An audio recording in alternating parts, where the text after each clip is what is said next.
everyone, welcome back to Winsome Digital Platform of Winsome International School. Today we are starting with our next topic of class 6th SOF series, and the chapter number was 4 and the name of the chapter was the world of living. So let's start from the next topic. So the next topic is adaptations in living organisms. I hope you have watched the previous videos. You must have gone through the previous topics also. The next topic is adaptations in living organisms. Living organisms में कुछ adaptations होते हैं environment के लिए, so that they can survive according to the environment. उसके हम adaptations के बारे में पढ़ते हैं. All organisms need food and other materials from their surroundings. सब animals को हम अपने surroundings के आसपास से खाना चाहिए और भी बहुत सारी चीजें चाहिए सरवाइव करने के लिए. Right, air water soil form an essential part of our surroundings. Air water और सॉइल क्या है, बहुत एक एसेंशियल पार्ट एक एसेंशियल रोल प्ले करते हैं हमारे सर्वाइवल में. राइट्स, हमारे सराउंडिंग का ये बहुत इंपॉर्टेंट पार्ट है. The life of an organism is thus affected by the living as well as the non-living things around it. क्या होता है, कोई भी ऑर्गेनिज्म की जो लाइफ होती है वो किससे अफेक्ट होती है? A life of an organism is affected by the living as well as the non-living things around it. Non-living things क्या होंगी? एयर हो गया, वाटर हो गया, इससे भी एक ऑर्गेनिज्म की लाइफ जो है उस पर डिपेंड करती है. और लिविंग थिंग्स की हम बात करें तो like human beings depend on animals and plants for their food. तो क्या है कि आपस में लिविंग और नॉन लिविंग थिंग्स पर डिपेंडेंट रहता है organism. Okay, the immediate surroundings of an organism form its environment. जो भी सराउंडिंग है उसके आसपास का, कोई भी ऑर्गेनिज्म के आसपास का सराउंडिंग उसका क्या कहलाता है? एनवायरमेंट कहलाता है. Right, the study of the relationship between living things and their environment is called ecology. There is a branch of science that is known as ecology, जिसको हम बोलते हैं. इकोलॉजी में क्या होता है? We study about the relationship of an organism and its environment. कोई भी living things और environment के बीच में जो relationship होता है उसके बारे में हम इस फील्ड में स्टडी करते हैं. There are two components of environment that interact with each other. Two components हैं हमारे आसपास, दो components हैं environment के. First is abiotic, जिसको हम बोल सकते हैं non living. Next is biotic, हम बोल सकते हैं लिविंग कंपोनेंट्स. तो क्या होता है कि living components and non living components together make up an environment बनाते हैं. हम नॉन लिविंग थिंग्स को हम एबायोटिक फैक्टर भी बोल सकते हैं एंड लिविंग थिंग्स को हम बायोटिक थिंग्स भी बोल सकते हैं. Right, next is abiotic components. Abiotic components means non-living part of the environment. These constitute the physical environment and include air, water, soil, sunlight, temperature, etc. तो जितने भी ऐसे फिजिकल कंपोनेंट्स हैं जो कि नॉन लिविंग है, जो हम एक ऑर्गेनिज्म की लाइफ को अफेक्ट करते हैं, वो क्या है? Air, water, soil, sunlight, temperature, etcetera. These components affect the living organisms found in an area. कोई भी एरिया में कितने जो लिविंग ऑर्गेनिजम्स कोई भी एरिया में कैसे टाइप के फाउंड मिल रहे हैं हमें, और वो सब चीजें किस पे डिपेंड करती है कि वहाँ का टेम्परेचर कैसा है, वहाँ की सनलाइट कैसी है.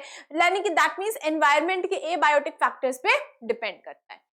Next, biotic components. These constitute the biological environment and all the living organisms such as plants, animals, microorganisms, etc.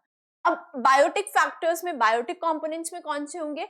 जितने भी प्लांट्स हो गए, एनिमल्स हो गए, माइक्रो ऑर्गेनिजम्स हो गए, दैट मीन्स लिविंग थिंग्स जो भी है वो सारे क्या होते हैं? बायोटिक कंपोनेंट्स होते हैं हमारे. नेक्स्ट, बायोटिक कंपोनेंट्स का एक फ्लो चार्ट हम देख लेते हैं. प्रोड्यूसर्स की हम बात करेंगे, कंज्यूमर्स की हम बात करेंगे एंड डीकम्पोजर्स की हम बात करते हैं. तो प्रोड्यूसर्स कौन होंगे? प्रोड्यूस मींस जो खुद से अपना खाना प्रोड्यूस कर रहे हैं, ऑटोट्रॉफिक न्यूट्रिशन कर रहे हैं. राइट, ऑटोट्रॉफिक न्यूट्रिशन का एग्जांपल क्या है? Green plants, everyone knows that.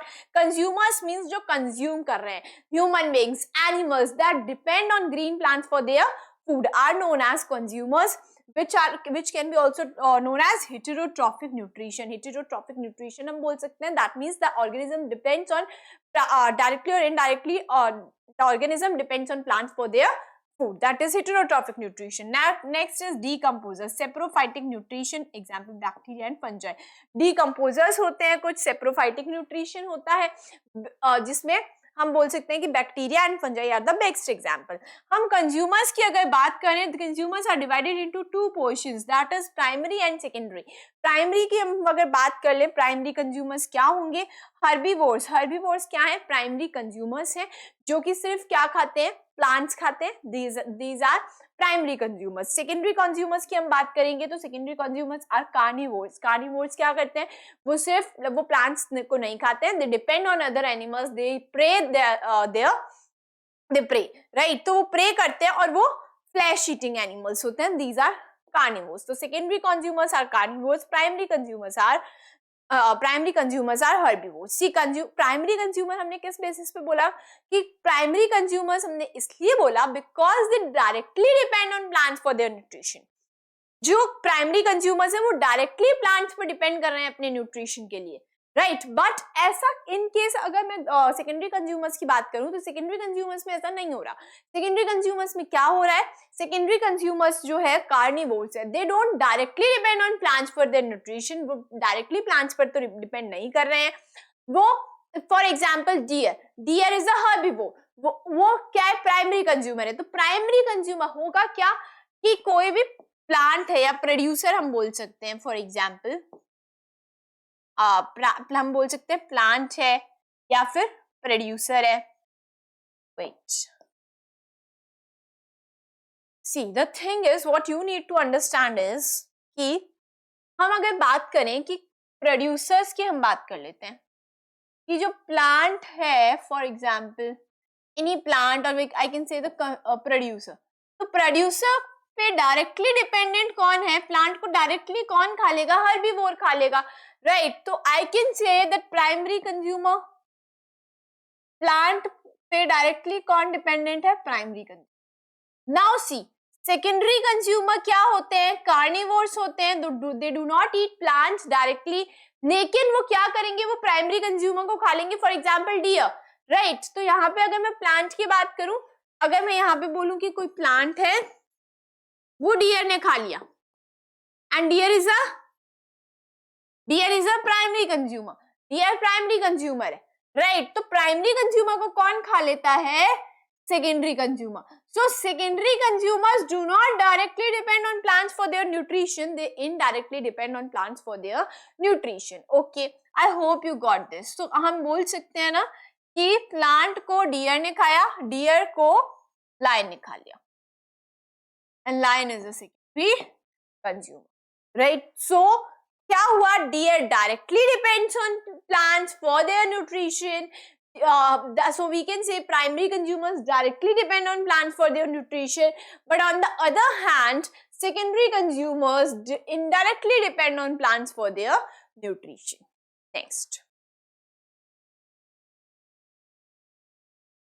Next is biotic components. Biotic components can be divided into 4 groups based on their food habitat: producers, green plants which prepare their own food, consumers, organisms that directly or indirectly depend on plants for their food. तो directly कौन depend करता है?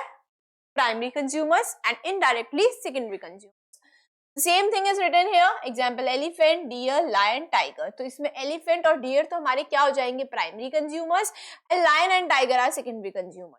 Next, decomposers, micro organisms that feed on dead and decaying bodies of plants and animals. Decomposers कौन से होते हैं? जो micro organisms, जो डेड और डिकेइंग जो बॉडीज होती है उन पर वो फीड करते हैं, राइट, प्लांट्स और एनिमल्स की। स्कैवेंजर्स कौन होते हैं? Scavengers, animals that feed on dead organisms such as vultures. Scavengers कौन होते हैं? एग्जांपल वल्चर्स, जो डेड एनिमल्स पर फीड करते हैं। नेक्स्ट इज एडेप्टेशन की हम बात कर लेते हैं। चेंजेस इन द स्ट्रक्चर और behaviour of N organisms that allow it to survive in a particular habitat are called adaptations. Adaptation का simple meaning क्या होता है? What you get by the word adapt करना, अपने आप को adapt करना according to the environment. तो according to the environment survive करने के लिए जब organism अपने आप में कुछ changes लेकर आता है, ठीक है, उसकी बॉडी में कुछ चेंजेस आते हैं according to the environment, these are known as adaptations. इसको बोलते हैं adaptation. Organisms adapt to their habitat by following means. तो अलग अलग means होते हैं जिससे organism अपने environment में adapt करता है. For the survival. मॉडिफिकेशंस की हम बात कर लेते हैं। Many plants and animals develop special body parts that help them to survive in their habitats. Modifications हमने पढ़े थे, स्टेम का मॉडिफिकेशन, रूट का मॉडिफिकेशन, तो वो क्या था? एडेप्टेशन ही था। In order to survive plants क्या करते हैं? प्लांट्स और एनिमल्स अपने आप में कुछ चेंजेस लेकर आते हैं, मॉडिफिकेशंस लेकर आते हैं, जिससे वो पर्टिकुलर एनवायरनमेंट में अच्छे से सर्वाइव कर सके। Next, so our next one is hibernation. What is hibernation? It is a type of adaptation जिस जो organisms adapt करते हैं in order to survive in the environment. Let's see. Many organisms show specialized behaviors to survive in their habitat. अब बहुत सारे ऐसे organisms हैं जो अपने आप को environment में survive करवाने के लिए बहुत सारे उनकी body में कुछ adaptations होते हैं, changes होते हैं. For example, some animals reduce their activities during winter months and go to a deep sleep. What is the hibernation? What is the meaning of hibernation? Hibernation का मतलब होता है कि कुछ ऐसे एनिमल्स हैं जो विंटर मंथ्स में क्या करते हैं, एक अपनी एक्टिविटीज को रिड्यूस कर देते हैं और डीप स्लीप में चले जाते हैं, यानी कि बहुत गहरी नींद में चले जाते हैं, to deal with extremely low temperatures, ताकि जो बहुत ज्यादा लोड चला जाता है जब विंटर के टाइम में टेम्परेचर, उसमें वो सर्वाइव कर सके। This period of reduced activity in animals during winter months is known as hibernation. क्या होता है? जब ये जो पीरियड होता है जिसमें इनकी एक्टिविटी रिड्यूस हो जाती है एनिमल्स की विंटर मंथ्स में, इसी चीज को हम क्या बोलते हैं? हाइबरनेशन बोलते हैं। कि एनिमल्स क्या करते हैं in the winter months, they reduce their activities and go for deep sleep, तो deep sleep में चले जाते हैं। This is hibernation. Same process when done to cope with summers. अब जब समर्स में सेम प्रोसेस होता है तो उसको हम बोलते हैं एस्टिवेशन। तो टर्म अलग अलग है। Hibernation is used for winters and aestivation is used for summers. तो समर्स में जब टेम्परेचर बहुत ज्यादा हाई चला जाता है तो उसको डील करने के लिए भी सेम प्रोसेस एनिमल्स करते हैं। They go into a deep sleep and they reduce their activity. This is known as aestivation. But on the other hand winters के लिए हम क्या टर्म यूज करेंगे? हाइबरनेशन। प्रोसेस दोनों सेम होगा। Next is migration. माइग्रेशन आपको पता भी होगा, माइग्रेशन का मतलब होता है एक जगह से दूसरी जगह पे माइग्रेट कर जाना in order to resist those environment में जो भी चेंजेस हो रहे हैं, टेम्परेचर बहुत ज्यादा है उस या फिर टेम्परेचर बहुत कम है, तो उससे डील करने के लिए वो उस जगह को छोड़ के दूसरी जगह पर चले जाते हैं, माइग्रेट कर लेते हैं।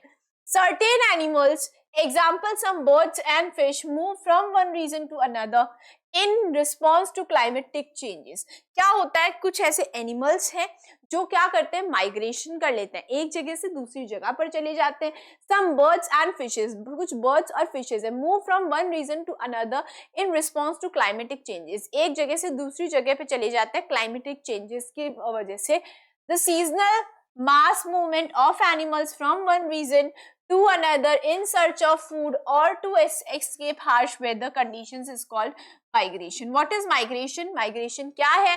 कि सीजनल जो होता है, सीजन के अकॉर्डिंग जो मास मूवमेंट होता है, ऐसा नहीं होता कोई कुछ ही बर्ड्स जा रहे हैं, नहीं, मास मूवमेंट होगा, बहुत सारे बर्ड्स एक जगह से दूसरी जगह पे चले जाएंगे। This will be known as migration. उससे क्या होता है? जो वेदर कंडीशंस होती है उस पर्टिकुलर जगह की, जब वो वापस नॉर्मल हो जाती है तब वो वापस उस जगह पर आ जाते हैं।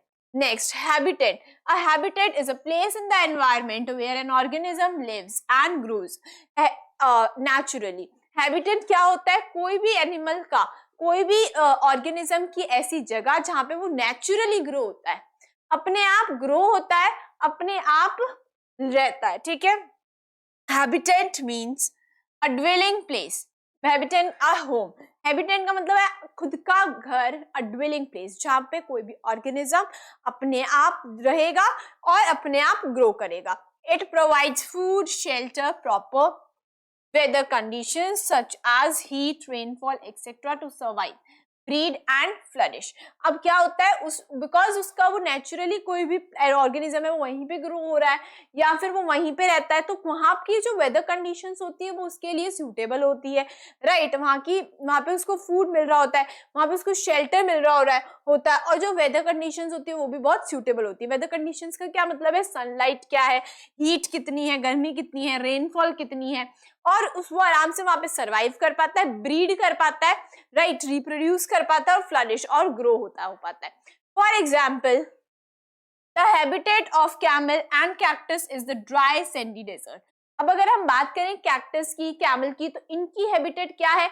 Dry sandy desert. Sandy deserts जो है हमारे, है ना, वहां पे क्या होता है, वहां पे नेचुरली ये अपने आप ग्रो हो जाते हैं कैक्टस, और जो कैमल्स है वो भी वहां पे ही सरवाइव करेंगे। तो उनका नेचुरल हैबिटेट है is that of an earthworm is moist soil. अब लेकिन अर्थवर्म की हम बात करें तो वो मॉइस्ट सॉइल में रहता है ना। Next, frog it is a pond and that of a tiger is the forest. और टाइगर कहाँ पे रहता है? फॉरेस्ट में रहता है, तो उसकी वो नेचुरल हैबिटेट है। और अगर हम बात करें फ्रॉग की, तो वो पॉन्ड में रहता है, तो वो भी उसकी नेचुरल हैबिटेट है। Several kinds of plants and animals may share the same habitat. अब ऐसा भी हो सकता है कि ऐसा नहीं होगा पर्टिकुलर कोई जगह है तो वहां पे कोई एक ही पर्टिकुलर जो भी प्लांट या एनिमल है उसी का हैबिटेट होगा, वो नहीं। तो एक जगह बहुत सारे सेवरल ऑर्गेनिजम्स का हैबिटेट हो सकती है। नेक्स्ट इज हैबिटेट की हम बात कर लेते हैं। हैबिटेट 2 पार्ट्स में डिवाइडेड है। First is terrestrial. टेरेस्ट्रियल का मतलब क्या है? लैंड वाली जो भी हैबिटेट है वो। First is rain forest. Rain forest, grasslands, deserts, mountains, tundra और polar region, temperate forest and boreal forest. तो ये सब किसके एग्जाम्पल है? Terrestrial, that means land habitat के। और एक्वेटिक की हम बात कर लेते हैं। तो एक्वेटिक में क्या है? फ्रेश वाटर और मेराइन। फ्रेश वाटर, मेराइन कौन सा होता है? सॉल्टी सी वाटर जो होता है, राइट, उसको हम बोलते हैं मेराइन। और फ्रेश वाटर जो होता है सॉल्टी नहीं होता, ठीक है। तो फ्रेश वाटर की हम बात कर ले तो ponds, rivers and streams, lakes. So if we talk about marine तो क्या होगा? Seas, oceans and estuaries, right. तो ये किसके हैं? The habitat is divided into 2 parts, terrestrial and aquatic. Terrestrial land वाली हैबिटेट होगी और एक्वेटिक जो है हमारी वाटर वाली, वाटर बॉडीज वाली जो भी हैबिटेट है वो। And aquatic is divided into 2 parts, that is fresh water and marine. Fresh water is not salty, marine is salty water वाली जो हैबिटेट है वो, ठीक है। नेक्स्ट, फ्रेश वाटर में ponds, rivers, streams, lakes, salty में seas, oceans and estuaries. Next, flow charts, types of habitat. Types of habitat के बारे में हम पढ़ लेते हैं। First is habitats can be broadly classified into 2 types, aquatic and terrestrial, ठीक है। एक्वेटिक और टेरेस्ट्रियल 2 टाइप्स के हैबिटेट में डिवाइड करा गया है। नेक्स्ट इज टेरेस्ट्रियल हैबिटेट्स की बात कर लेते हैं। The habitats present on the land are called terrestrial habitats. Terrestrial habitats कौन सी है?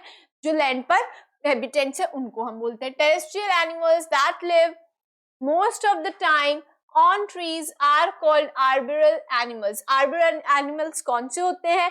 ऐसे animals जो most of the time trees पर रहते हैं, जैसे कि for example monkeys and squirrels जो हमेशा जो most of the time trees पर रहते हैं। Birds and insects that fly in the air are called aerial animals. और जो जैसे कि बर्ड्स हो गए, इंसेक्ट्स हो गए जो फ्लाई करते हैं उनको हम क्या बोलते हैं? एरियल एनिमल्स बोलते हैं, because they most of the time they live fly in the air. Organisms की हम बात करें, organisms which live both in aquatic and terrestrial habitats are called amphibians. और ऐसे एनिमल्स जो एक्वेटिक में भी रहते हैं, एक्वेटिक हैबिटेट में भी रहते हैं, दैट मींस वाटर में भी रहते हैं, वाटर बॉडीज में, और लैंड पे भी रहते हैं, आर नोन एज एम्फीबियंस। उनको हम क्या बोलते हैं? Amphibians. Example frog, newt etcetera. तो ऐसे एनिमल्स जो वाटर में भी रहते हैं और लैंड पे भी रहते हैं उनको हम क्या बोलते हैं? एम्फीबियंस बोलते हैं। And examples are frog, newt, okay. So जो क्या है, वो जो वाटर में भी सर्वाइव करते हैं एंड लैंड पे भी करते हैं, these are amphibians. Next, terrestrial habitats can be divided into various types based on variations in their living conditions. Terrestrial habitats को हम अलग अलग और कैटेगरीज में डिवाइड कर सकते हैं।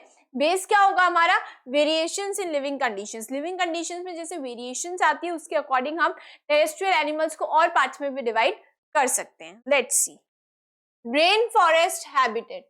रेन फॉरेस्ट हैबिटेट की हम बात कर लें, these are hot wet habitats that get plenty of rain. Rain forest से आपको वर्ड से भी पता लग रहा होगा कि ऐसी जगह जहाँ पे बहुत ज्यादा रेन होती हो, जहाँ पे सबसे बहुत ज्यादा बारिश होती हो, right. These are found near the equator between 2 tropics. कहाँ होंगे? जो ट्रॉपिक ऑफ कैंसर है हमारा और ट्रॉपिक ऑफ कैप्रिकॉर्न, जो लाइन हमारी जो लाइन्स होती है उनके बीच में, जो हमारी लॉन्गिट्यूड्स होती है सॉरी लेटिट्यूड्स होती है, जो Tropic of Cancer and Tropic of Capricorn, उधर क्या है, रेन फॉरेस्ट है.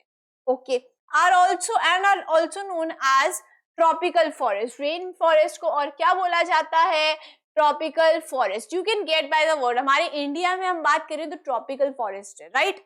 The temperature of these forests ranges from 20 degree Celsius to 34 degree Celsius. अब जो टेम्परेचर रहता है ऐसे फॉरेस्ट का वो क्या रहता है, 20 डिग्री सेल्सियस से 34 डिग्री सेल्सियस तक. दैट मीन्स कि एक नॉर्मल टेम्परेचर रहता है, ना ज्यादा ठंड पड़ती है और ना ज्यादा गर्मी होती है. Next, annual rainfall is more than 200 centimeters, so these region receive heavy rainfall throughout the year. तो एवरेज रेनफॉल जो होती है वो 200 सेंटीमीटर से ज्यादा होती है. दैट मीन्स हम बोल सकते हैं बहुत ज्यादा हैवी रेनफॉल होती है. और नेम भी क्या बोल रहा है, rain topic, the name is also rain forest. तो रेन फॉरेस्ट का क्या मतलब होगा, दैट मीन्स वहां पे पूरे साल बहुत अच्छी रेनफॉल होती है. नेक्स्ट, फ्लोरा की हम बात करें. Flora is the plant and fauna is the plant is the animal. See, flora और फौना का मतलब क्या होता है, कोई भी पर्टिकुलर रीजन में जो हमें प्लांट्स मिलेंगे, उस पर्टिकुलर रीजन में जो प्लांट्स मिलेंगे उनको हम बोलेंगे फ्लोरा. ओके, उनको हम क्या बोलेंगे, फ्लोरा. एंड फौना क्या होगा, जो पर्टिकुलर हमारा रीजन है वहां पे जो भी एनिमल्स हमें मिलेंगे उनको हम बोलेंगे फौना. तो अगर हम बात करें कि ट्रॉपिकल रेन फॉरेस्ट की, तो ट्रॉपिकल रेन फॉरेस्ट में कौन से प्लांट्स हमें मिलते हैं, ऑर्चिड, वाइन, फर्न एक्सेट्रा. वहां पे हमें ये प्लांट्स मिलेंगे. और फौना, जो एनिमल्स की हम बात करें तो एनिमल्स कौन से होंगे, red eyed tree frog, gorilla, monkey, toucan, macaw and variety of insects etcetera. तो बहुत सारे इंसेक्ट्स भी हमें वहां पे मिल जाएंगे. Next, adaptations in flora. Flora की दैट मीन्स हमें प्लांट्स में कौन से एडेप्टेशंस हमें देखने के लिए मिलेंगे. Let's see, drip tips. The leaves of trees have large specialized tips called drip tips. Drip tips allow raindrops to drop off quickly and protect the leaves from rotting. क्या होता है कि जो ड्रिप टिप्स क्या होते हैं, specialised tips होती है. लीव्स जो होंगी उनकी टिप्स इतनी स्पेशलाइज्ड होती है कि ऑफ कोर्स है कि बहुत ज्यादा पानी, रेन फॉरेस्ट है तो वहां पे क्या होगा, बहुत ज्यादा बारिश होगी तो अगर लीव्स पर बारिश का पानी इकट्ठा हो गया तो उससे क्या होगा, जो लीफ होगी वो डैमेज हो जाएगी, वो गल जाएगी पानी से. तो ताकि वो पानी इकट्ठा ना हो उसको प्रोटेक्ट करने के लिए क्या होता है कि उस जो वहां के जो ट्रीज है उनकी जो लीव्स है वो क्या है, ड्रिप टिप्स है. लीव्स जो है इतनी स्पेशलाइज्ड है, उनकी टिप्स इतनी स्पेशलाइज्ड है कि जो पानी होता है वो जैसे ही पानी रेनफॉल हुई वो पानी लीव्स पर ठहरता नहीं है, वो बह जाता है लीव्स से. तो लीव्स के इससे क्या हुआ, ये एक एडेप्टेशन है वहां के जो प्लांट्स है उनकी, कि वहां पे drip tips are the specialised tips, कि उनकी जो टिप्स होती है वो इतनी स्पेशलाइज्ड होती है कि जो पानी होता है वो लीव्स पर ठहरता नहीं है, वो बह जाता है. Next is lianas and epiphytes. Lianas and epiphytes, due to dense vegetation, very little light reaches the forest floor. Therefore, some plants like lianas climb up the nearby trees to get exposure to sunlight. Plants that grow parasitically on other plants just use them as a surface to grow are called epiphytes. See, epiphytes क्या होते हैं, ऐसे plants क्या होता है कि बहुत ज्यादा घना जंगल है, प्लांट्स जो है वहां पे बहुत घने घने होते हैं, तो फ्लोर तक जो ग्राउंड है जो वहां तक क्या होगा, सनलाइट पहुंच नहीं पाती है. तो वहां पे अब जिन लियानास जैसे जो है, तो क्या होता है, कुछ प्लांट्स है जैसे लियानास, वो क्या करते हैं, ऐसे प्लांट्स, ये कोई भी फॉर एग्जाम्पल कोई ट्री है बड़ा, तो उसके अराउंड ये क्या हो जाते हैं, ये ग्रो करना शुरू हो जाते हैं. वो पैरासाइटिकली डिपेंड नहीं कर रहे हैं, they will not depend for the food, वो सिर्फ ट्रीज को एज अ सरफेस यूज करते हैं ताकि वो आराम से जो ऊपर सनलाइट है उस वहां तक ऊपर तक पहुंच पाए और उनको सनलाइट मिल पाए.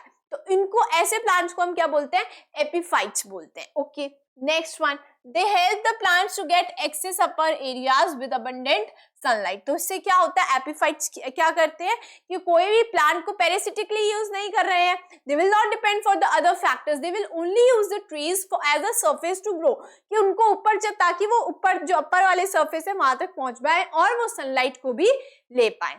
Okay, next, broad leaved plants growing in lower strata have big leaves to absorb as much sunlight as possible as very little light reaches to the lower strata.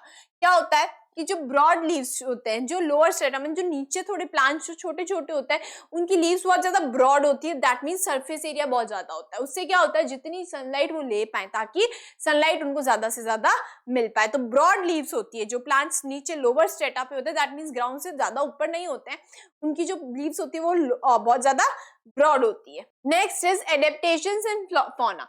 I already told you कि fauna क्या होते हैं, animals होते हैं जो हमें उस particular reason में मिलते हैं। अब एडेप्टेशंस कुछ एनिमल्स में भी ऐसे होते हैं according to the tropical rain forest, वहां का हैबिटेट है, उसके according let's see. Camouflage, the ability of certain animals to blend with the surrounding is called camouflage. Camouflage क्या होती है, ऐसी एबिलिटी एनिमल्स की जिससे वो सराउंडिंग से मैच कर जाते हैं। Now see, this adaptation enables them to hide from predators. Leaf insect and stick insect show camouflage.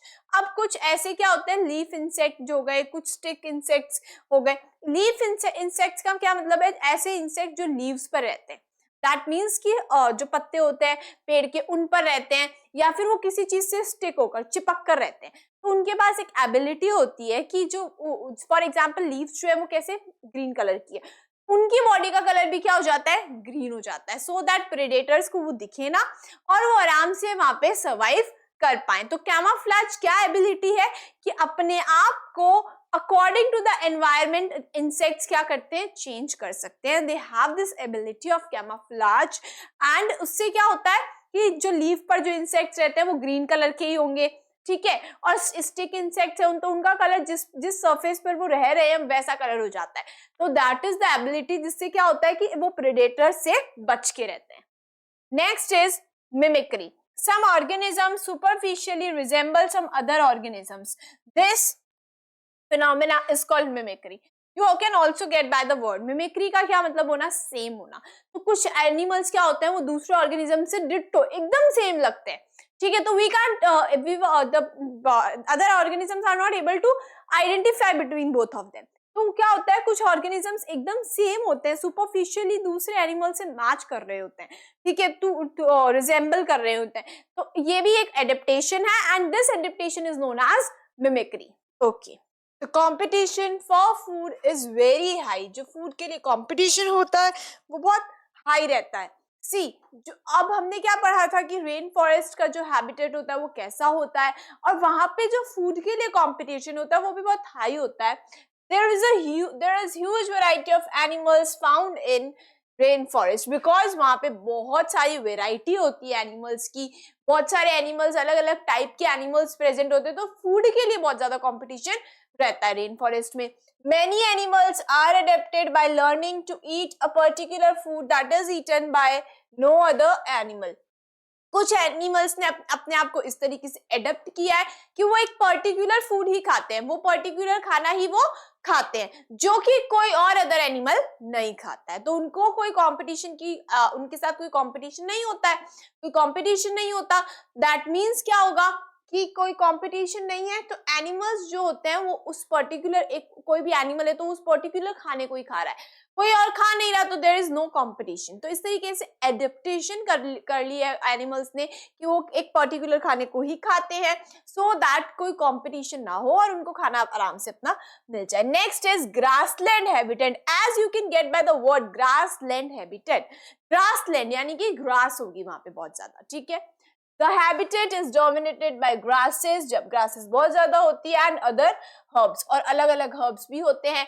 Grasslands are windy and dry with low water availability.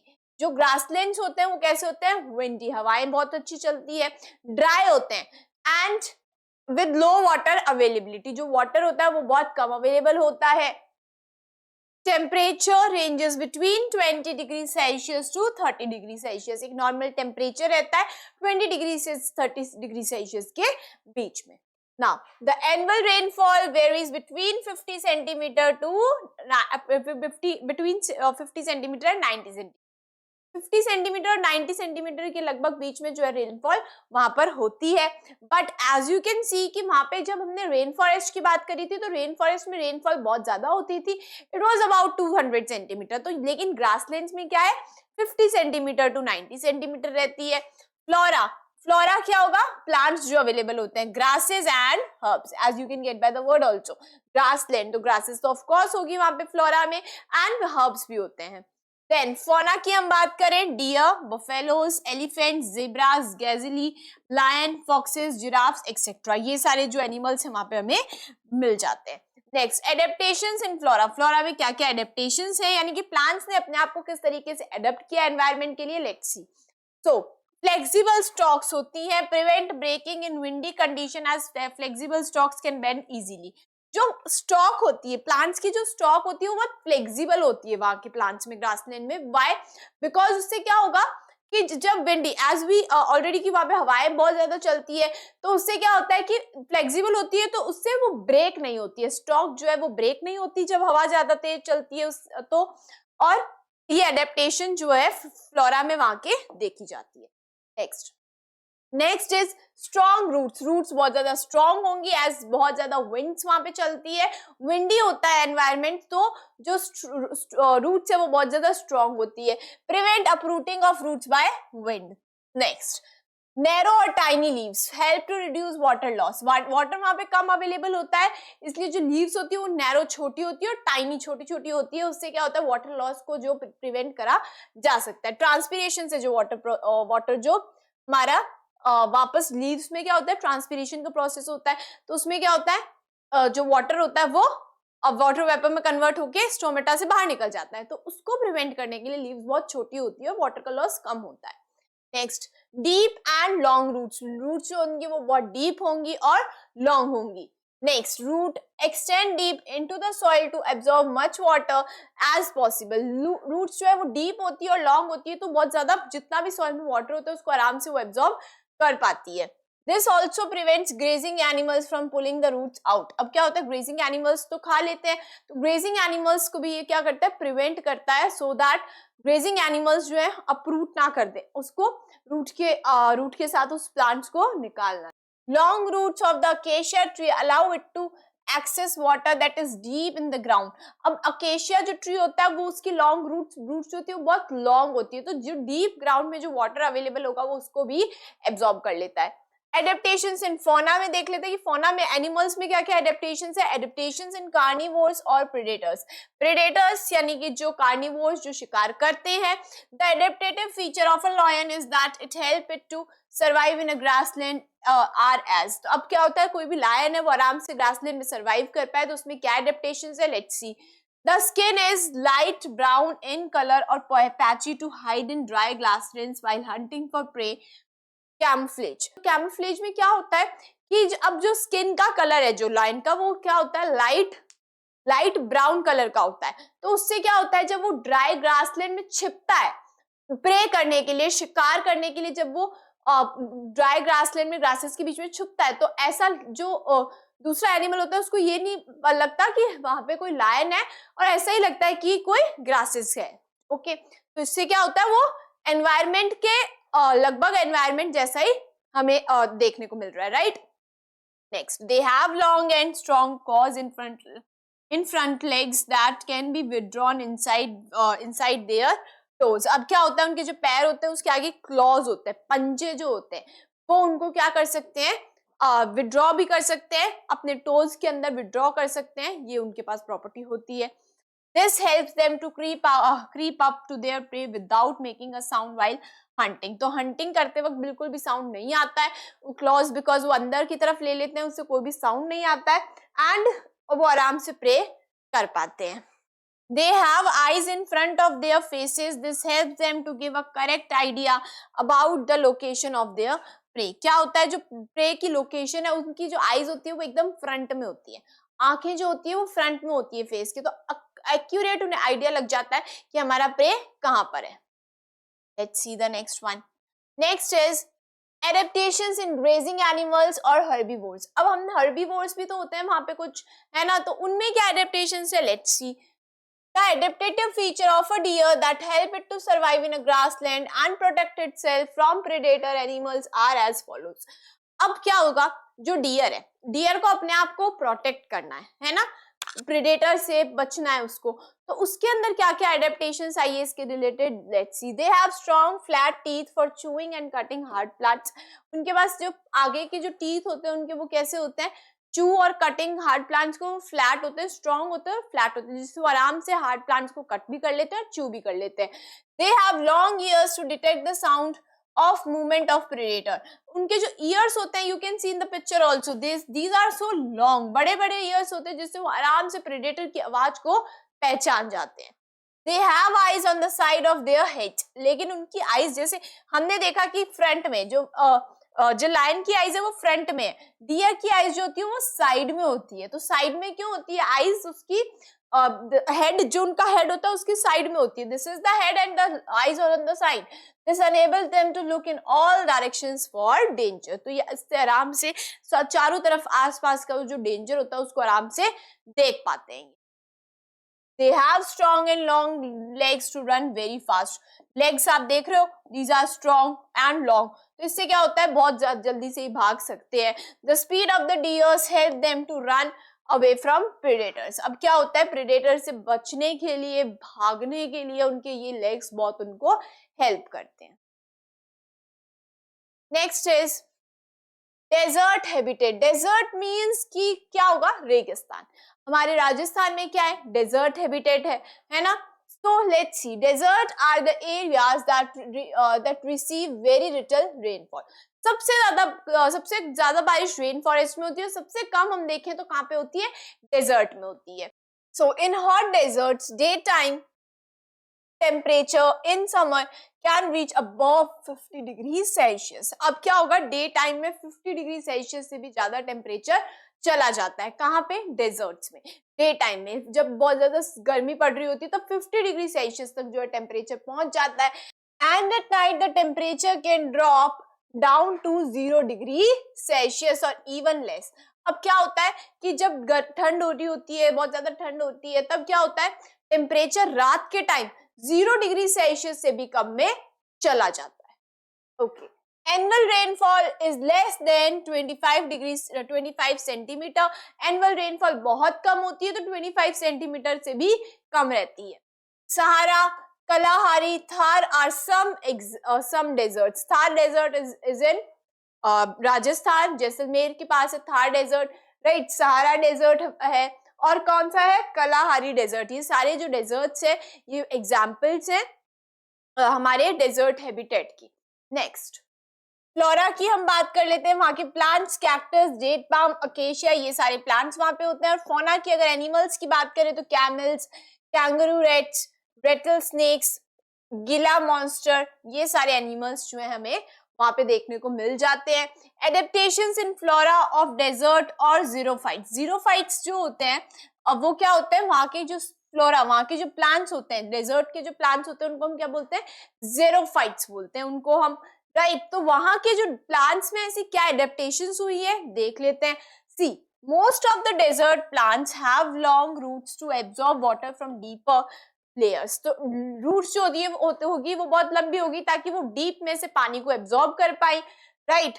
Desert plants lose very little water through transpiration as the leaves in desert plants are either absent और reduced.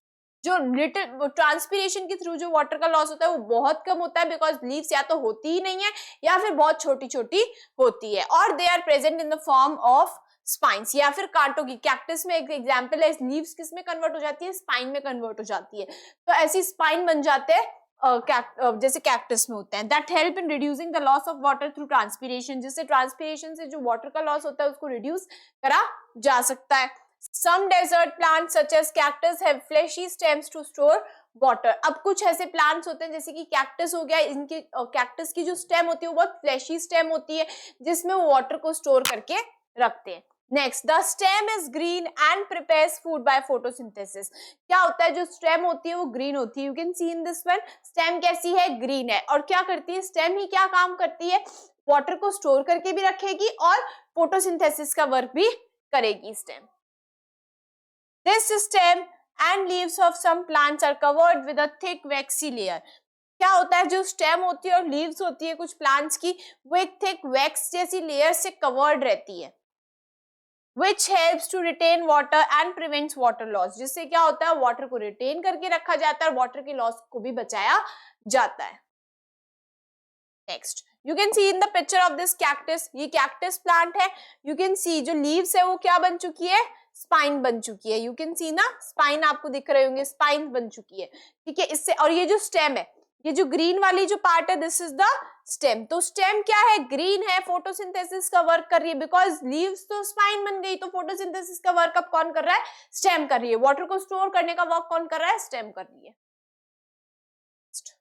Next is our Olympiad bite. Deserts are mostly considered to be hot, but Gobi Desert in China is very cold. Mostly हम desert को क्या बोलते हैं कि desert जो होते हैं बहुत ज्यादा, हमें लगता है बहुत ज्यादा गर्म वाली जो जगह होगी, hot ही होते हैं deserts, but ऐसा नहीं है. Gobi Desert जो है चाइना में, it is very cold desert. वहां पे बहुत ज्यादा ठंड है.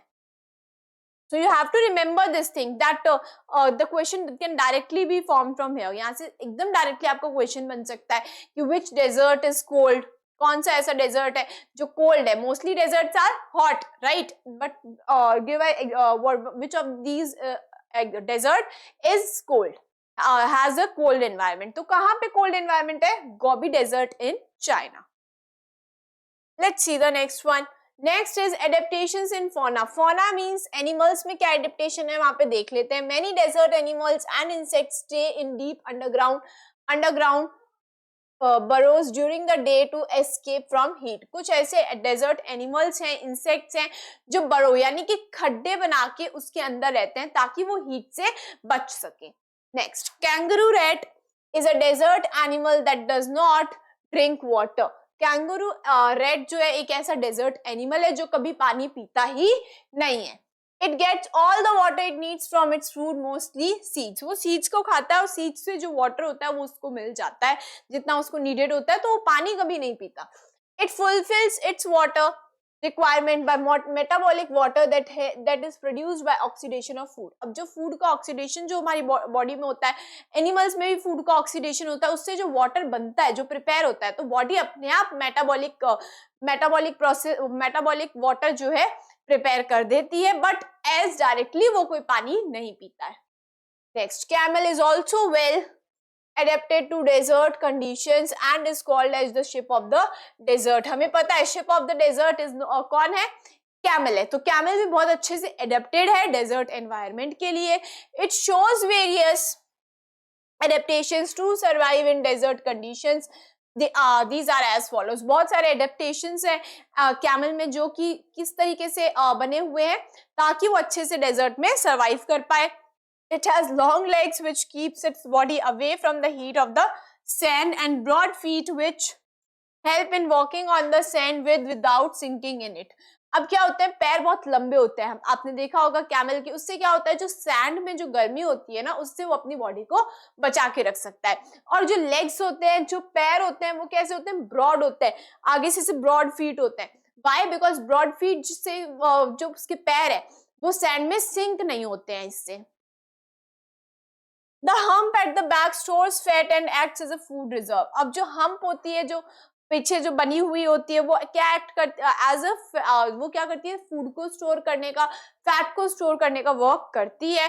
This provides food in times of shortage. अब जब खाने की शॉर्टेज होती है तब उससे उसको वहां से फूड मिल जाता है. Therefore a camel can live without food for several days. तो इसीलिए बोला जाता है कि कैमल बहुत टाइम तक, कुछ डेज के लिए वो विदाउट फूड रह सकता है, बिकॉज जो हम्प में जो फूड स्टोर्ड है बॉडी उसको यूज कर लेती है. It can drink large quantity of water at a time and can stay without water for a long time. अब बहुत सारा पानी एक साथ कैमल जो है पी लेता है और फिर बहुत टाइम तक वो बिना पानी के रह सकता है. Next is it excretes very little water in the form of urine as it passes very concentrated urine. Its tongue is also dry and does not sweat. अब जो यूरिन होता है जो एक्सक्रीट करता है जो कैमल, वो क्या होता है, वो मोस्टली कंसंट्रेटेड होता है, उसमें भी पानी जो होता है वो बहुत कम होता है यूरिन में भी. Now the dung is very also dry and does not sweat. उसमें sweating नहीं होती और जो dung होता है वो भी बहुत dry होता है, पानी जो होता है बहुत कम होता है. Thus it loses very little water from its body. इससे क्या होता है, body से जो water का loss होता है वो बहुत ज्यादा कम होता है. The nostrils of camel have flaps which keep the nostrils closed during a dust storm. अब जो nostrils जो होते हैं, nostrils जो होते हैं वो क्या होता है कैमल के, उसमें एक फ्लैप्स ऐसे लगे हुए होते हैं, तो वो नॉस्ट्रल्स क्लोज हो जाते हैं जब डस्ट स्टॉर्म आता है, जब आंधी आती है, मिट्टी बहुत ज्यादा उड़ रही होती है, तो वो जो फ्लैप होता है वो फ्लैप के थ्रू जो फ्लैप होता है वो बंद हो जाता है और नॉस्ट्रल्स जो होते हैं वो बंद हो जाते हैं, जिससे उसके नोज में जो है सैंड पार्टिकल्स ना जाएं. Camel has long eyelashes and hairs in ears to protect its eyes and ears from sand. जो आई लैशेज होते हैं वो बहुत लंबे होते हैं, लॉन्ग आई लैशेज होते हैं, एंड हेयर और जो हेयर बाल होते हैं, जो ईयर्स के पास जो बाल होते हैं वो भी बहुत बड़े होते हैं आईज ईयर्स के पास, ताकि उसके आईज में ईयर्स में जो है कोई भी मिट्टी ना जाए. माउंटेन हैबिटेट की बात कर लेते हैं. माउंटेन्स पहाड़ों में कैसी हैबिटेट होती है. In the mountain habitat the weather is very cold and snowfall is common during winters. जो वाटर जब विंटर्स, ये माउंटेन हैबिटेट में क्या होता है, जो माउंटेन हैबिटेट होता है वहां पे बहुत ठंड पड़ रही होती है, बहुत ठंडा होता है और स्नोफॉल भी होती है वहां पे winters. although these conditions make it difficult for plants to grow and for animals to move around. अब इससे क्या होता है कि जब ऐसी कंडीशंस होती है कि स्नोफॉल हो रही होती है, तो उससे क्या होता है प्लांट्स के लिए ग्रो करना बहुत डिफिकल्ट होता है और एनिमल्स के लिए एक जगह से दूसरी जगह जाना, मूव करना, खाने को ढूंढना बहुत डिफिकल्ट रहता है. And find food, yet a large variety of plants and animals are found in these regions. लेकिन फिर भी कुछ बहुत सारे वेराइटी के प्लांट्स और एनिमल्स यहाँ पे मिल जाते हैं. कैसे मिल जाएंगे, बिकॉज उन लोगों को जो प्लांट्स और एनिमल्स वहां पे पाए जा रहे हैं उन्होंने अडेप्ट कर लिया अपने आप उस एनवायरमेंट के लिए. Next, so if I talk about flora, जो माउंटेन्स में जो जैसे प्लांट्स होते हैं तो उनका नेम क्या है, पाइन, डिओडर, स्प्रूस, फर एक्सेट्रा. तो ये क्या है, प्लांट जो वहां पे पाए जाते हैं. राइट. नेक्स्ट, फौना की हम बात करें, वहां पे एनिमल्स कौन से होंगे, wolves, otters, beavers, snow leopard, yak, mountain goat, sheep etcetera. ये जितने भी एनिमल्स होते हैं वहां पे पाए जाते हैं. Next, adaptations in flora. क्या प्लांट्स में एडेप्टेशन हुए हैं माउंटेन्स में? Let's see. The trees growing on mountains are usually cone shaped and have sloping branches. जो ट्रीज होते हैं वो कैसे होते हैं, बहुत लंबे लॉन्ग होते हैं, आपने देखा होगा. राइट. तो क्या होता है, growing mountains are usually cone shaped, ऐसे कोन की शेप में होते हैं. जो ट्रीज होंगे वो कोन की शेप में प्रेजेंट होते हैं एंड हैव स्लोपिंग ब्रांचेस. जो ब्रांचेस होती है वो स्लोपिंग होती है.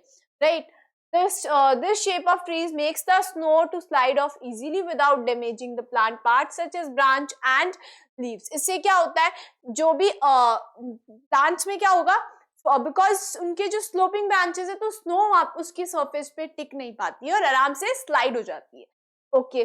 दे grow close to the ground to avoid being uprooted by strong winds. ये क्या होते हैं, ग्राउंड के बहुत क्लोजली ग्रो होते हैं, जिससे क्या होता है, यू कैन सी, देखो यहाँ पे स्पेस नहीं है, ग्राउंड से बहुत क्लोजली, यहाँ पे स्पेस कहाँ है ना, तो ग्राउंड से बहुत क्लोजली ग्रो होते हैं सो दैट कि अपरूट ना हो और ये प्लांट्स जो है डैमेज ना हो. The leaves of many trees are needle like. needle जैसी leaves होती है such as pine trees. pine trees में needle shape की होती है वैसे.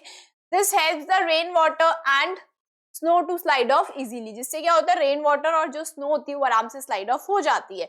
The needle like leaves have a thick waxy layer. जो needle जैसी leaves होती है उस पे thick waxy layer होती है और cuticle भी बोल सकते हैं to protect them from damage by rain or snow. तो क्या होता है, एक waxy layer होती है जिसको हम cuticle बोलते हैं, जिससे क्या होता है वो स्नो से और स्नो से जो leaves है वो डैमेज नहीं होगी. The broad leaved trees found on mountains shed their leaves before the onset of winter. जो भी ब्रॉड लीव्स वाले जो ट्रीज होते हैं वो अपने लीव्स को क्या कर देते हैं, शेड कर देते हैं जैसे ही विंटर आने वाला होता है, लीव्स को शेड कर देते हैं. This prevents such trees from losing water from there leaves and helps in their survival during winter when all the water in soil is frozen and hence not available for the roots. तो क्या होता है, leaves ही shade हो जाएगी तो transpiration नहीं होता, water loss ही नहीं होता और बिकॉज क्या होता है, ठंड जब होती है तब सारा जो पानी होता है वो स्नो में जम जाता है तो प्लांट्स को जो वाटर है वो नहीं मिल पाता। नेक्स्ट इज एडेप्टेशंस इन फोना। फोना की हम एनिमल्स की एडेप्टेशन की बात कर लेते हैं। Most of mountain animals hibernate or migrate to warmer areas during winter.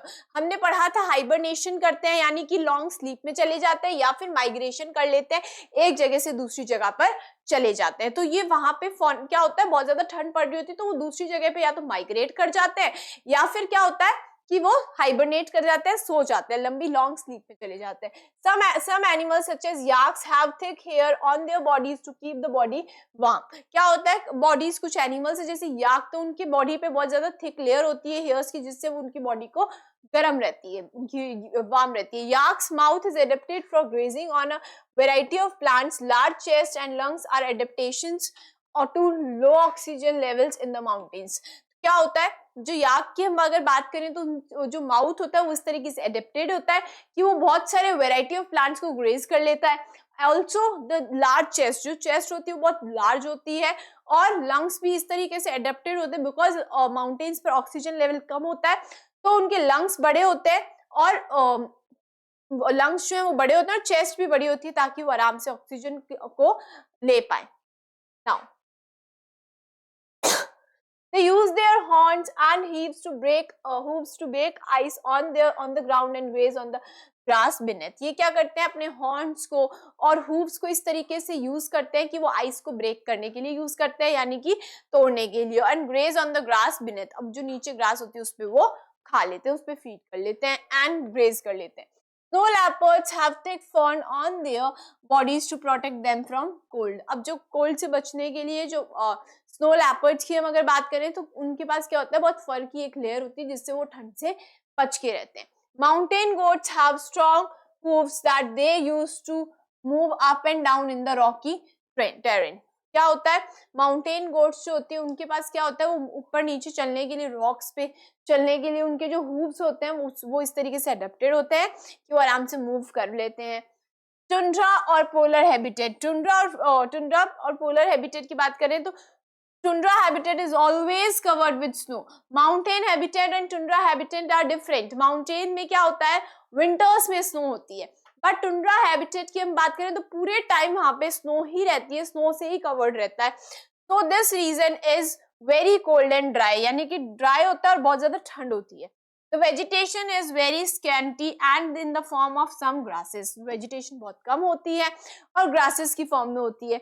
Fauna की हम बात करें वहां पे एनिमल्स कौन होंगे, polar bears, reindeer, weasels, arctic foxes, snowshoe hares and snow dogs. ये सारे जितने भी हैं वहां पर एनिमल्स हमें मिल जाते हैं देखने के लिए। वहां का फौना है, वहां पे जो एनिमल्स हमें मिलते हैं।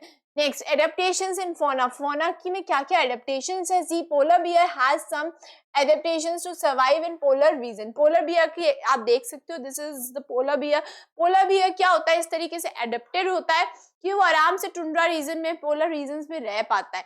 White fur matches with the surrounding snow and makes it difficult to spot them। camouflage, again ऐसा क्या है हैबिट, क्या एडेप्टेशन लेके आए, camouflage की व्हाइट कलर के होते हैं तो व्हाइट स्नो में आराम से वो छिप कर बैठ जाते हैं। Next, small ears and tail minimize the heat loss from the body. Ears को आप देख सकते हो बहुत छोटे छोटे, और टेल भी बहुत छोटी होती है, it is at the back side, और बहुत छोटी होती है जिससे जो हीट का लॉस जो होता है बॉडी से वो बहुत मिनिमाइज हो जाता है। Next, padded feet help polar bear to walk on the snow. Padded feet होते हैं, you can see the feet, तो पैडेड होते हैं जिससे वो आराम से स्नो पर वॉक कर लेते हैं। Thick fur and a layer of fat under the skin blubber protect the polar bear from cold. जो होता है फर जो होता है, you can see the furs hair, ये फर है यहाँ पे। फर की जो लेयर होती है वो बहुत थिक होती है, बहुत मोटी होती है, और जस्ट एक बॉडी में एक और लेयर होती है just below the fur layer, एक और लेयर होती है बॉडी में स्किन के, जो होती है layer of fat under the skin. Skin के जस्ट अंडर एक और लेयर होती है फैट की जिसको हम ब्लबर बोलते हैं। ब्लबर क्या काम वर्क करता है, पोलर बियर को बहुत ज्यादा ठंड के टाइम में प्रोटेक्ट करना। Penguins in polar regions have oily waterproof feathers with blubber to protect themselves from cold. जो पैंगुइन्स जो पोलर रीजन्स में पैंगुइन्स भी रहते हैं, these are also animals that live in polar region. उनके पास क्या होता है, ऑयली वाटरप्रूफ वेदर्स होता है, ऑयली होता है, वाटरप्रूफ होता है, वाटर उन पे टिकेगा नहीं, ठीक है। तो उससे क्या होता है कि, और ब्लबर भी होता है जो कि उनको क्या करता है, पानी अगर, बिकॉज फेदर्स पे अगर पानी नहीं टिकेगा तो फिर उनको ठंड लगती है उसकी वजह से, and they can also live in the snow. And also on the other hand उनके पास भी ब्लबर की एक लेयर होती है, जिससे क्या होता है उनका जो फैट की जो लेयर होती है, that is stores fat. Blubber जो लेयर होती है वो फैट को स्टोर करके रखती है, और उनको उनकी जो बॉडी है उससे वार्म रहती है, उनको ठंड नहीं लगती ज्यादा। Penguins stay together in groups to keep themselves warm. Penguins जो होते हैं वो टुगेदर, एक साथ ग्रुप्स में रहते हैं ताकि वो गर्म रहे, एक साथ रहते हैं बहुत सारे ऐसे ग्रुप्स में, जिससे क्या रहता है वो वार्म रहता है, आपस में वो वार्म कर लेते हैं। टेम्परेट फॉरेस्ट हैबिटेट की हम बात कर लेते हैं। टेम्परेट फॉरेस्ट की हैबिटेट में, temperate forest are found between the oceans and arctic regions. Oceans और आर्कटिक रीजन के बीच में हमें टेम्परेट रीजन्स मिलते हैं। They may be deciduous, coniferous, broad leaf and mixed forest. Mixed forest होते हैं, डेसिडियस, कॉनिफेरस, अलग अलग टाइप के यहाँ पे हमें ट्रीज मिल जाते हैं। Next, deciduous forest are found in both northern and southern hemisphere. Deciduous forest जो है हमें नॉर्थर्न और साउथर्न हेमिस्फीयर दोनों जगह पे मिल जाते हैं, बिकॉज यू नो कि यहाँ पे हेमिस्फीयर हमारा ऐसे है, this is the northern hemisphere, this is the southern hemisphere. Next, so they have warm summer and moderately cold winter. जो समर्स होते हैं वो ना तो समर में ज्यादा गर्मी पड़ रही होती है, और जो कोल्ड विंटर में भी ज्यादा वहां पे ठंड नहीं पड़ती है, और मॉडरेटली पड़ती है। Annual rainfall ranges between 75 to 100 centimetre, इतनी वहां पर रेनफॉल होती है। Coniferous forest occur just south of tundra in southern hemisphere. Coniferous forest कहाँ पे हमें मिलते हैं, south of tundra, tundra region के साउथ में, साउथर्न हेमिस्फीयर में हमें कौन से कॉनिफेरस फॉरेस्ट मिलते हैं। Average winter temperature does not exceed 6 degrees Celsius and average summer temperature is less than 20 degree Celsius. That means सर्दियों में 6 डिग्री सेल्सियस से नीचे टेम्परेचर नहीं, ज्यादा ठंड भी वहां पर नहीं पड़ती है, और गर्मियों में 20 डिग्री सेल्सियस से ज्यादा नहीं जाता टेम्परेचर, और वहां पे ज्यादा गर्मी भी नहीं होती है। August rainfall is 10 to 100 centimetre, heavily variable रहती है बहुत ज्यादा रेनफॉल। और अगस्त में जब मॉनसून होता है तब क्या रहता है, 10 से 100 सेंटीमीटर की जो रेनफॉल है वहां पर रिसीव होती है। Broad leave forest occur in western Himalayas. Western Himalayas जो है वहां पे क्या है, ब्रॉड लीव फॉरेस्ट, यानी कि लीव्स जो है वो ब्रॉड होती है, और ये वेस्टर्न हिमालयाज में हमारे हम देख सकते हैं ये वाली।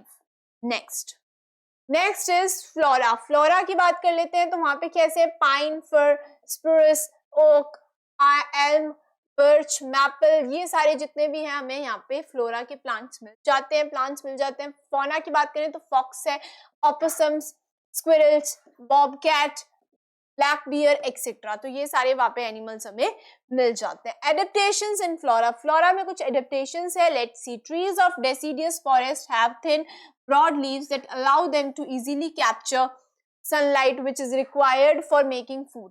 जो leaves होती है डेसिडियस फॉरेस्ट में वो क्या होती है, थिन होती है, पतली होती है, और ब्रॉड होती है। पतली इन द सेंस वैसे पतली, मतलब थिन होगी, थिक नहीं होगी, थिन होती है और ब्रॉड होती है, जिससे क्या होता है वो ज्यादा से ज्यादा सनलाइट को एब्जॉर्ब करके खाना बना सकते हैं।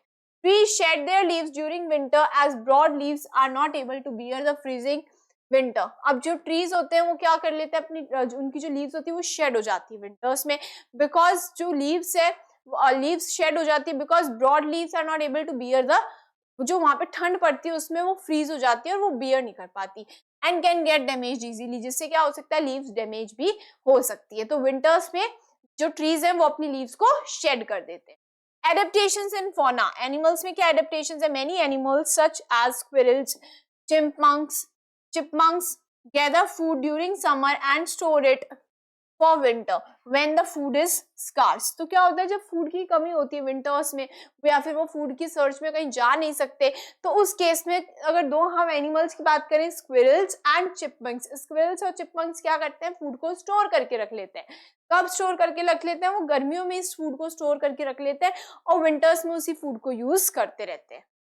So boreal forest habitat, these forests are called taiga, जिनको taiga भी बोला जाता है, which extend across Europe, north America and Asia. यहाँ पे क्या है, boreal forest habitat है जिसको हम टाइगा भी बोलते हैं। So these forests are categorized by low temperature, that is between -50 degrees Celsius, and the annual rainfall ranges from 40 centimetre to 100 centimetre. क्या होता है यहाँ पे जो टाइगर वेजिटेशन है, जो टाइगर फॉरेस्ट होते हैं, हमारे बोरेल फॉरेस्ट हैबिटेट है, वहां पे जो टेम्परेचर्स होते हैं वो -50 डिग्री सेल्सियस तक कम भी चले जाते हैं, एंड इवन 30 डिग्री सेल्सियस तक।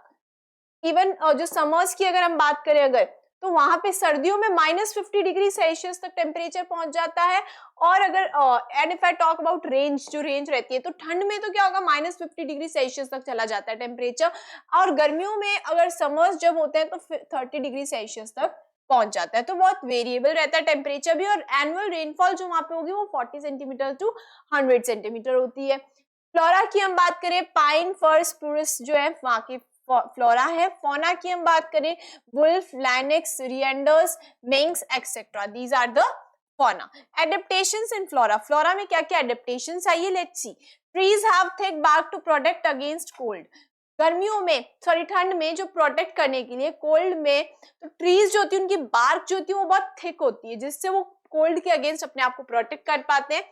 They are cone-shaped with flexible branches to cope with heavy snow। तो स्नोफॉल जब होगी उससे कोप करने के लिए उनकी भी, जैसे हमने पढ़ा था अभी जस्ट कि कोन शेप्ड के होते हैं ट्रीज जो होते हैं ना, माउंटेन्स में भी कोन शेप के होते हैं, जो ब्रांचेस होती है बहुत फ्लेक्सिबल होती है, जिससे वो आराम से हैवी स्नोफॉल में भी रह पाते हैं। Most trees found in boreal forest are evergreen, हमेशा पूरे साल वो एवरग्रीन रहते हैं। मोस्टली जो ट्रीज होते हैं वहां के trees have narrow needle like leaves with waxy coating, जो कोटिंग होती है उनकी वैक्सी कोटिंग होती है, हमने अभी जस्ट पढ़ा था, ताकि स्नो जो है उस पर टिक ना पाए लीव्स पर, और वो अच्छे से स्लाइड ऑफ हो जाए स्नो, सो दैट लीव्स भी डैमेज ना हो। नैरो होती है और नीडल लाइक लीव्स होती है। This kind of structure protects the leaves from damage, ताकि लीव्स डैमेज ना हो, ये स्ट्रक्चर हेल्प करता है।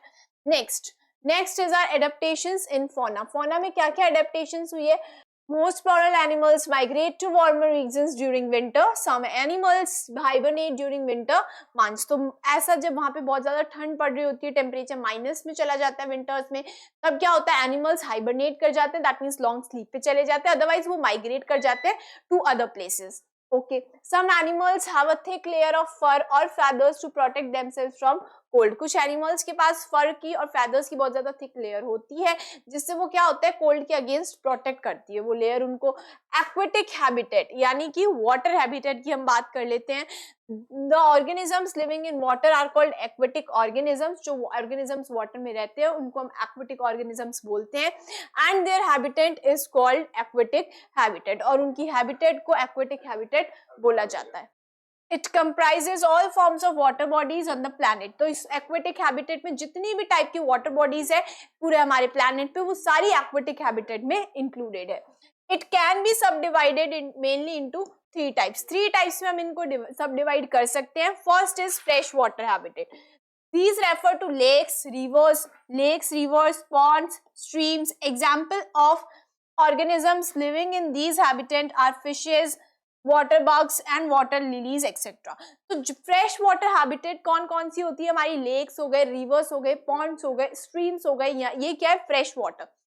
ओके और यहाँ पे जो हैबिटेट दे मिलती है वो कौन से है, फिशेज यहाँ पे रहती हैं, वाटर बग्स होते हैं, वाटर लिलीज भी। तो मेराइन वाटर हैबिटेट की हम बात करें तो marine water means salt water, जहाँ पे सॉल्ट वाटर हैबिटेट्स है, जैसे कि सीज की बात कर लें, ओशंस की बात कर लें, यहाँ पे क्या होता है, सॉल्टी वाटर होता है।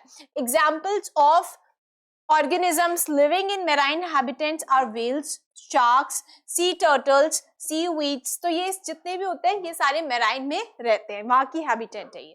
Next is coastal habitants, coastal habitants means coast जो है ना, सीज की, ओशंस की जो कोस्ट है, refer to the regions where sea meets the land, जहां पे सी लैंड से मीट करता है, that is the coastal habitat.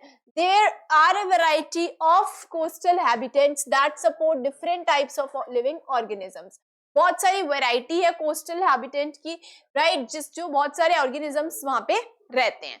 Estuaries are coastal regions where a river or stream containing fresh water meets salty water of the sea. Estuaries ऐसी place होती है जहाँ पे कोई भी रिवर का या लेक का जो वाटर होता है वो सी से मीट करता है, right. Okay, next, examples of organisms living in these habitats are crabs, oysters, seaweeds, mangroves, etc. तो ये क्या होते हैं, जितने भी habitat वहां पे organisms रहते हैं उनके examples हैं. Adaptations for aquatic habitat. Aquatic habitat के कुछ adaptations हम देख लेते हैं कि aquatic habitat में रहने वाले जो organisms हैं उन्होंने अपने आप को कैसे adapt कर रखा है environment के लिए.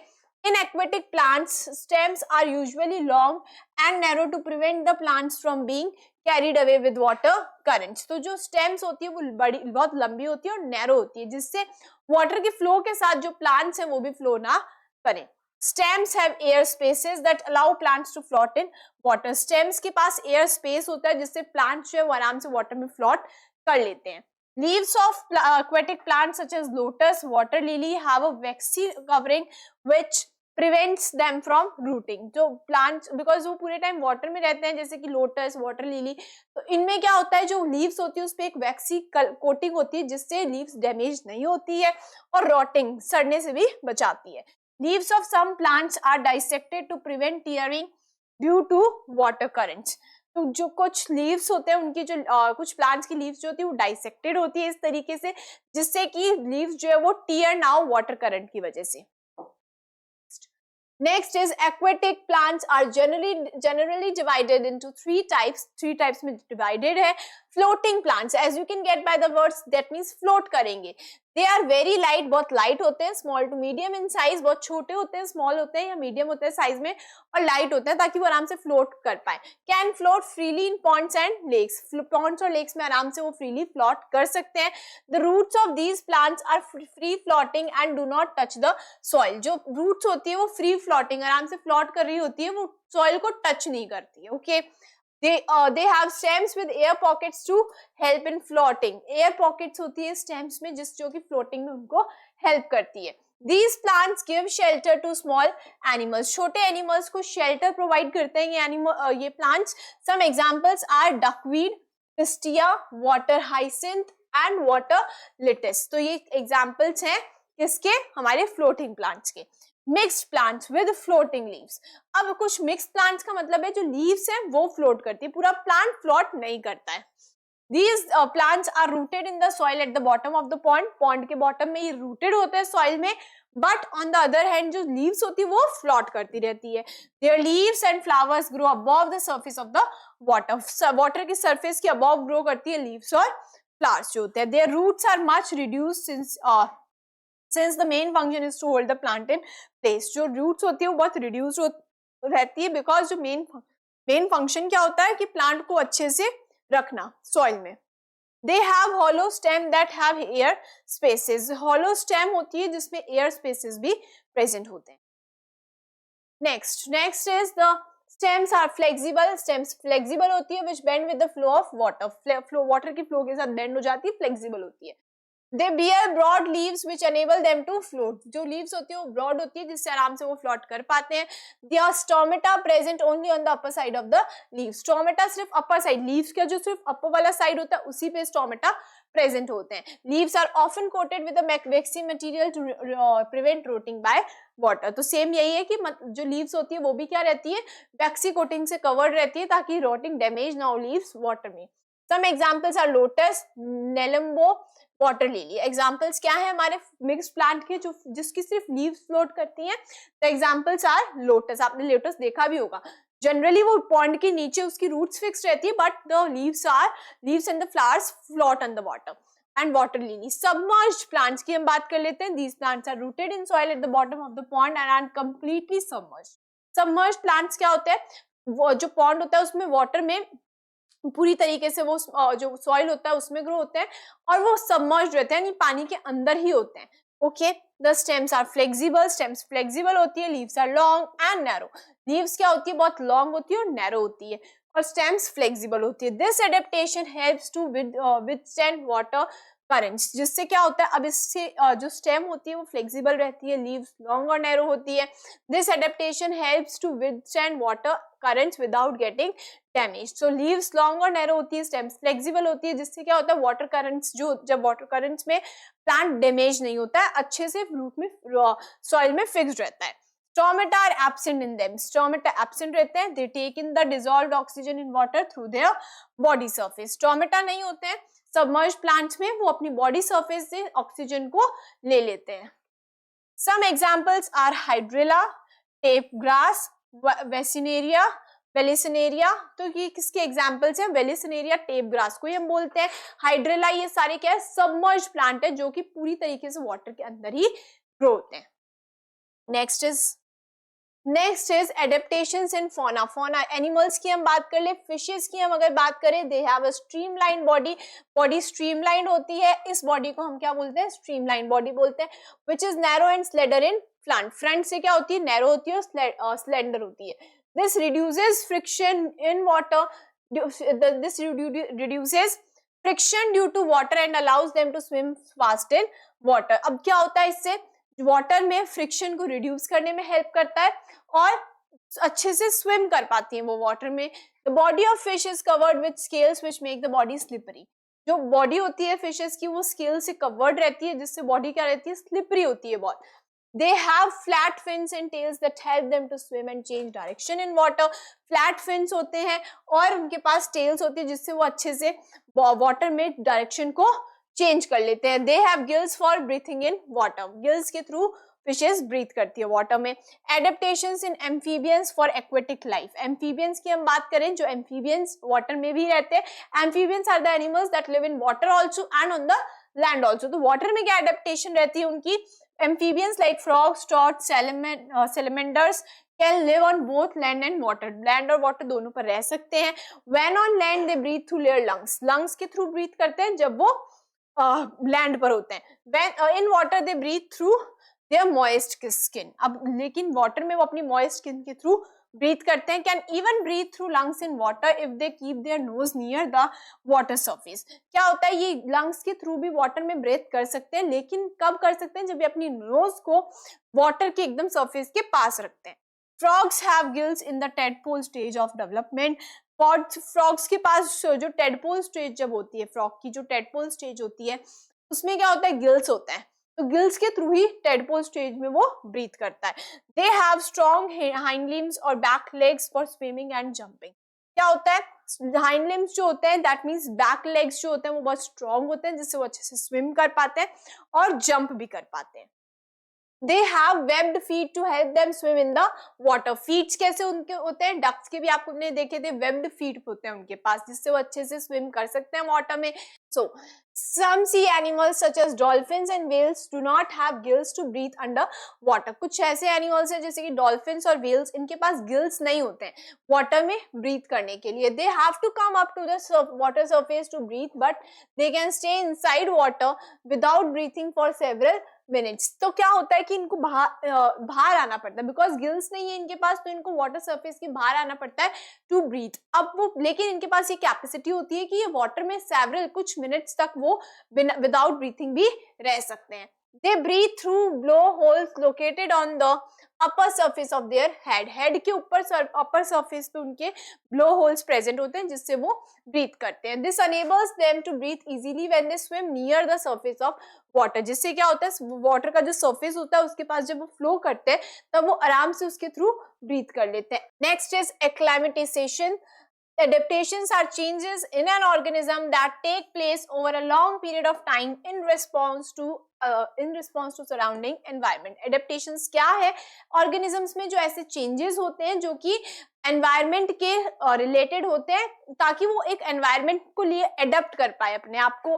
There are some changes that occur in an organism over a short period of time that help to adjust the changes in the surrounding. और कुछ चेंजेस शॉर्ट टाइम के लिए भी होते हैं, यानी कि कुछ टाइम के लिए भी, शॉर्ट टाइम में भी हो जाते हैं, जिससे वो उस सराउंडिंग में चेंजेस के लिए अब जो है अपने आप को एडजस्ट कर पाते हैं. For instance people who live in plains when go to high mountain regions experience difficulty in breathing and suffer from altitude sickness for some days. क्या होता है जब हम जो प्लेन्स में जो लोग रहते हैं, जब वो हाई जगहों पे जाते हैं, बहुत माउंटेन्स पे जाते हैं, तब उनको ब्रीथिंग में प्रॉब्लम होती है.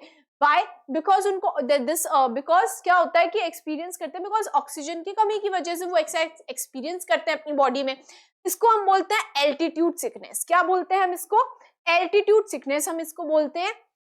After some days their body adjust to the change condition on the high mountains. लेकिन कुछ टाइम बाद क्या होता है, शॉर्ट पीरियड में क्या होता है, उनकी बॉडी इस तरीके से अडेप्ट हो जाती है कि वो हाई माउंटेन्स पर भी अच्छे से सर्वाइव कर लेते हैं. Such changes that take place in the body of an organism over short period to overcome problems due to changes in the surrounding. अब क्या होता है, एडेप्टेशन क्या है, लॉन्ग पीरियड में जो बॉडी में चेंजेस आए, या फिर एडेप्टेशन का मतलब है कि लॉन्ग पीरियड में अपने आप को कैसे क्या चेंजेस आए किसी ऑर्गेनिज्म की बॉडी में to adapt in the environment. लेकिन अगर शॉर्ट पीरियड में, जैसे कि ऑल्टीट्यूड सिकनेस होती है, प्लेन से जो लोग माउंटेन्स में जाते हैं उनको ऑल्टीट्यूड सिकनेस होती है, लेकिन क्या होता है कि अब वो लेकिन शॉर्ट पीरियड में उनकी बॉडी जो है इस तरीके से अडेप्ट कर लेती है अपने आप को कि वो अल्टीट्यूड सिकनेस उनकी हट जाती है. तो शॉर्ट पीरियड में जो बॉडी ने अडेप्ट किया एनवायरमेंट के अकॉर्डिंग, सो उसको हम क्या बोलते हैं, एक्लाइमेटाइजेशन बोलते हैं. शॉर्ट पीरियड में जो बॉडी में चेंजेस हो रहे हैं उसको हम बोलेंगे acclimatisation. Okay, so let's come to our self test 6. So the first question is, which deciduous trees are found mostly in which of the following? Deciduous trees जो है हमें कहाँ पे मिलते हैं? We already read about this that deciduous trees are found in temperate forest. Temperate forest में deciduous trees हमें मिलते हैं. So next one is select the incorrect match regarding the adaptative feature in different regions. C. First one, concentrated urine deserts, correct. Sloping branches in mountains, correct. Drip tips in rainforest, correct. Fleshy stem in grassland, no. Fleshy stem is not found in grassland. Fleshy stem is found in desert region, or we can say xerophytic plants जो होते हैं उनमें fleshy stem होती है. जैसे हमने cactus का example देखा था, fleshy stem होती है to store food and to do photosynthesis. So this is our incorrect match and the answer is D. Let's come to the next question.